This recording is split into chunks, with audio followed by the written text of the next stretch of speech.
নমস্কার বন্ধুরা, কেমন আছো তোমরা সবাই? আশা করছি সবাই ভীষণ ভালো আছো। আজকে নতুন বছরের প্রথম দিন।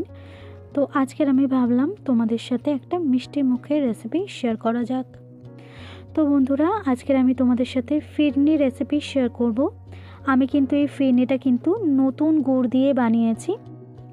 এত চমৎকার স্বাদ হয়, এত সুন্দর এর টেস্ট হয় বন্ধুরা, যে কি বলবো, একদম মুখে লেগে থাকার মতো একটা রেসিপি।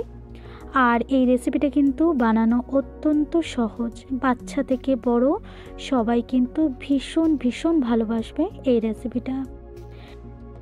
আর আজকের এই রেসিপিটা তোমাদের ভালো লাগলে আমার রিকোয়েস্ট রইল, আমার এই চ্যানেলটাকে সাবস্ক্রাইব করে একটু আমার পাশে থাকবে। আর এই পর্যন্ত যে সমস্ত আমার বন্ধুরা আমার পাশে রয়েছে তাদেরকে অসংখ্য ধন্যবাদ। আজকের এই সুন্দর মিষ্টি রেসিপিটা তোমাদের জন্য। আর হ্যাঁ, আমি কিন্তু এটা সার্ভ করেছি মাটির খুলিতে, কারণ এটা মাটির খুলিতে সার্ভ করলে কিন্তু খুবই সুন্দর লাগে। তো আমি এখানে দেখো আস্তে আস্তে করে 3টে খুলে নিয়েছি, আর 3টে খুলিতেই কিন্তু আমি আস্তে আস্তে এই যে ফিরনিটা আমি বানিয়েছি এটা আমি সার্ভ করছি।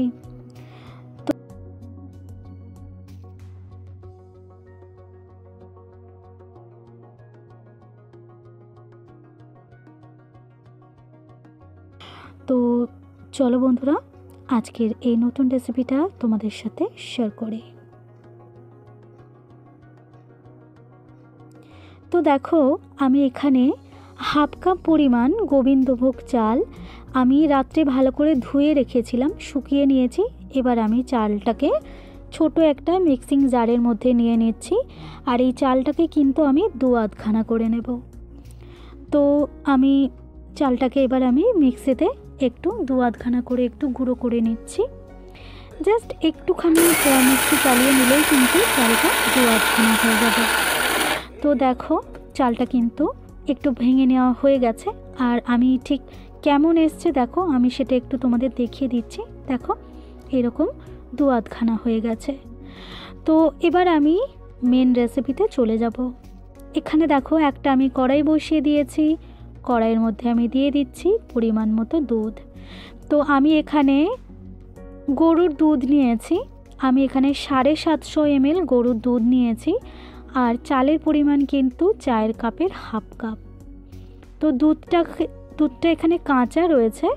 আমি কি করব, দুধটাকে বেশ 5-6 বার মতো উবলে গেছে এরকমভাবে জাল করে নিয়েছি। গ্যাসটাকে এবার কিন্তু আমি একদম লোতে করে দিয়েছি। আর এইবার আমি এর মধ্যে দিয়ে দিচ্ছি যে চালটা গুঁড়ি করে নিয়েছিলাম, সেই চালটা আমি দিয়ে দিলাম। চালটা দিয়ে একটু প্রথমে নাড়িয়ে নিচ্ছি। আর এই সময় কিন্তু এই সময় থেকেই কিন্তু আঁচটাকে একেবারে লোতে করে দিয়ে চালটাকে সেদ্ধ হতে দিতে হবে। তো দেখো, আঁচটাকে লোতে করে দিয়েছি, দেখেই তোমরা বুঝতে পারছো এরকম ছোট ছোট বুদবুদ হয়ে সেদ্ধ হচ্ছে। আর মাঝে মাঝে কিন্তু এরকম করে কিন্তু একটু নাড়াচাড়া করে নিতে হবে, না হলে কিন্তু তলা লেগে যেতে পারে। তো সেদিকে অবশ্যই একটু খেয়াল রেখে এইভাবেই কিন্তু একটু নাড়িয়ে চালটাকে পুরো সেদ্ধ করে নিতে হবে দুধের মধ্যে। তো এখানে কিন্তু আমি প্রায় 20 মিনিট মতো কিন্তু চালটাকে রান্না করে নিয়েছি, যখন এরকম একটু ড্রাই হয়ে গেছে। আর এদিকে দেখো, যে মোয়া পাটালি পাওয়া যায়, যে এখন নতুন দোকানগুলো হয়েছে, সেই দোকান থেকেই নতুন গুড়ের ডালা কিনে এনেছিলাম, একটা বড় ডালা। তো সেই নতুন গুড় একটা আমি এর মধ্যে দিয়ে দিয়েছি। আর এর মধ্যে আমি হাফ কাপ পরিমাণ জল দিয়েছিলাম। তো দেখো, ভালো করে এটাকে আমি গুলিয়ে নিয়েছি। আর এইবার আমি কি করছি, এখানে যে চালটা সেদ্ধ হয়ে গেছে দুধের সঙ্গে, এর মধ্যে আমি নতুন গুড়টা দিয়ে দিলাম। তোমরা যদি এটা লিকুইড গুড় যদি বাজারে কিনতে পাও, তাহলে গুড়টা কিন্তু হালকা একটু গরম করে এর মধ্যে দিয়ে দেবে। তো আমার কাছে তো ওরকম লিকুইড গুড় ছিল না, সেই জন্য আমি এটা মোয়ার দোকান থেকে কিনে এনেছিলাম, নিয়ে সেটা দিয়ে দিলাম। তো এবার দেখো, এটাকে কিন্তু আরও বেশ কিছুক্ষণ রান্না করে নেব। তো চলো, এরকমভাবে নাড়াচাড়া করতে করতে কিন্তু এটাকে রান্না করে নিচ্ছি।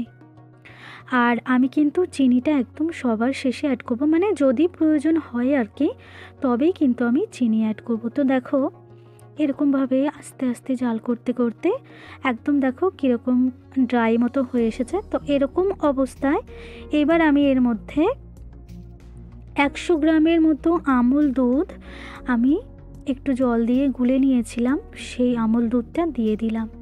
যেহেতু আমি পুরোটা গরুর দুধে করেছি, তো আমুল দুধটা দিলে কিন্তু এই ফিরনির মধ্যে অসম্ভব সুন্দর একটা টেস্ট আসবে। তো আমুল দুধটা দিয়ে দিলাম। আমুল দুধটা দিয়ে আবারও একটু নাড়াচাড়া করে নিচ্ছি। আর তোমরা নিশ্চয়ই দেখেছো তো যে এটা কিন্তু একেবারে কিন্তু রান্না হয়ে গেছে, মানে চালটা একদম নরম হয়ে গেছে। তো এইরকম যখন ঘনত্ব এসেছে, এবার আমি কিছু ড্রাই ফ্রুটস মানে আমন্ড বাদাম আর কাজু বাদাম আছে, তো ওটা আমি একটু শুকনো খোলায় নাড়াচাড়া করে নিয়েছি। আর এবার আমি একটু গুঁড়ো করে নিয়ে এর মধ্যে দিয়ে দিচ্ছি। তো চলো আমি আমন্ড আর কাজু বাদামটা এর মধ্যে দিয়ে দিলাম। আর এবার আমি ফিরনিটা আবারও একটু নাড়াচাড়া করে নিচ্ছি। আর দেখো ঠিক এইরকমই ঘনত্ব রাখতে হবে, এর থেকে বেশি ড্রাই করলে কিন্তু শক্ত হয়ে যাবে আর খেতেও কিন্তু ভালো লাগবে না খুব একটা। তো চলো এটা একদম রেডি হয়ে গেছে। আর সবশেষে এবার আমি একটু চেখে দেখেছিলাম, একটু চিনি কম হয়েছে। তো আমি খুব বেশি মিষ্টি পছন্দ করি না, কিন্তু এর আগেও বলেছি, তো আমি সামান্য আরও একটু চিনি টেস্ট অনুযায়ী দিয়ে দিলাম। তোমরা তোমাদের পছন্দ মতো মিষ্টিটা দিয়ে দেবে।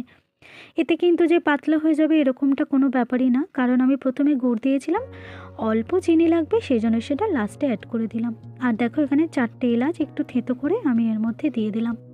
তো ব্যাস তৈরি হয়ে গেল অত্যন্ত সহজ এই ফিরনি রেসিপি। নতুন বছরে আশা করছি আমার এই সহজ রেসিপিটা তোমাদের সবার খুব মন জয় করেছে। রেসিপিটা ভালো লাগলে রিকোয়েস্ট হলো বাড়িতে তোমরা অবশ্যই একবার ট্রাই করবে। আর এবার কিন্তু আমি এটা ঢাকা দিয়ে দিলাম যাতে না এর গন্ধটা বেরিয়ে যায়। এত অপূর্ব একটা গন্ধ বেরোয় না, যে মানে গন্ধটা নাকে গেলেই না একদম মন ভরে যাবে। তো চলো এইবার আমি দেখো এই ফিরনিটাকে এখানে যে 3টে মাটির খুলি নিয়েছি, মাটির খুলির মধ্যে আমি কিন্তু সার্ভ করে নিচ্ছি। আর চেষ্টা করবে একটু গরম গরম খাওয়ার, ভীষণ ভালো লাগবে কিন্তু বন্ধুরা। আর ওই যে বললাম, যদি মনে হয় কেশর দিতে চাও তাহলে দিতে পারো, না হলে এরকমভাবেই ছেড়ে দেবে।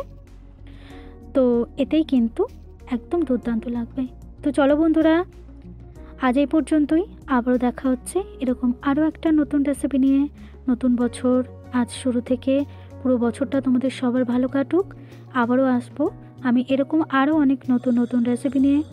ততক্ষণ অবধি সবাই ভীষণ ভালো থাকবে, সুস্থ থাকবে, আর অবশ্যই করে দেখতে থাকবে লিপিকা রান্নাঘর।